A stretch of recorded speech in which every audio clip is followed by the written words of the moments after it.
সফলা একাদশীর ব্রত মাহাত্ম্য শ্রবণ করব। পৌষ মাসের কৃষ্ণপক্ষের একাদশীর নাম সফলা। ব্রহ্মাণ্ড পুরাণে যুধিষ্ঠির শ্রীকৃষ্ণ সংবাদে এই তিথির মাহাত্ম্য বর্ণিত হয়েছে।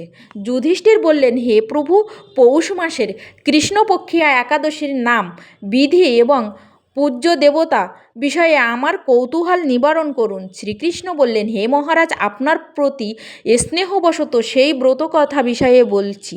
এই ব্রত আমাকে যেরকম সন্তুষ্ট করে, বহু দান দক্ষিণাযুক্ত যজ্ঞাদি দ্বারা আমি সেরকম সন্তুষ্ট হই না। তাই যত্ন সহকারে এই ব্রত পালন করা কর্তব্য। পৌষ মাসের কৃষ্ণপক্ষিয়া একাদশীর নাম সফলা।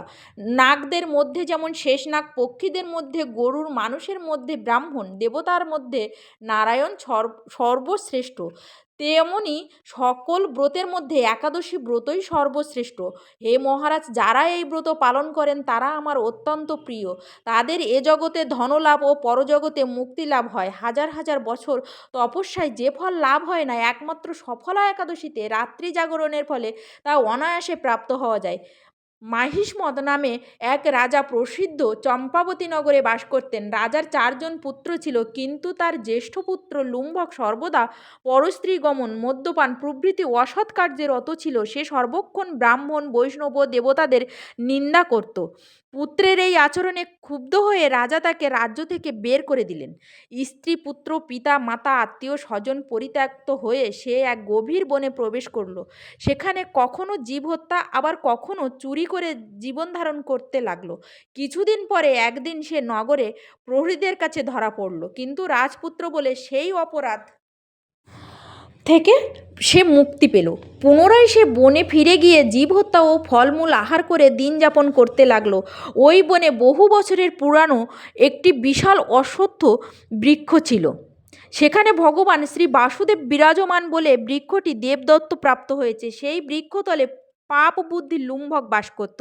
বহুদিন পর তার পুনর্জন্মের কোন পুণ্য ফলে সে পৌষ মাসের দশমীর দিনে কেবল ফল আহারে দিন অতিবাহিত করল, কিন্তু রাত্রিতে অসহ্য শীতের প্রকোপে সে মৃতপ্রায় হয়ে রাত্রি যাপন করল। পরদিন সূর্যোদয় হলেও সে অচেতন হয়েই পড়ে রইল।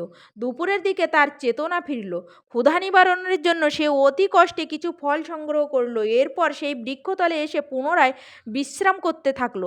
রাত্রিতে খাদ্যাভাবে সে ক্রমশ দুর্বল হয়ে পড়ল। সে প্রাণ রক্ষার্থে ঈশ্বরের উদ্দেশ্যে ফলগুলি নিয়ে, হে ভগবান, আমার কি গতি হবে বলে অশ্রুপাত করতে করতে সেই বৃক্ষমূলে, হে লক্ষ্মীপতি নারায়ণ, আপনি প্রসন্ন হন বলে নিবেদন করল। এইভাবে সে অনাহারে ও অনিদ্রায় সেই রাত্রি যাপন করল। ভগবান নারায়ণ সেই পাপী লুম্ভকে রাত্রি জাগরণকে একাদশীর জাগরণ এবং ফল অর্পণকে পূজা বলে গ্রহণ করলেন।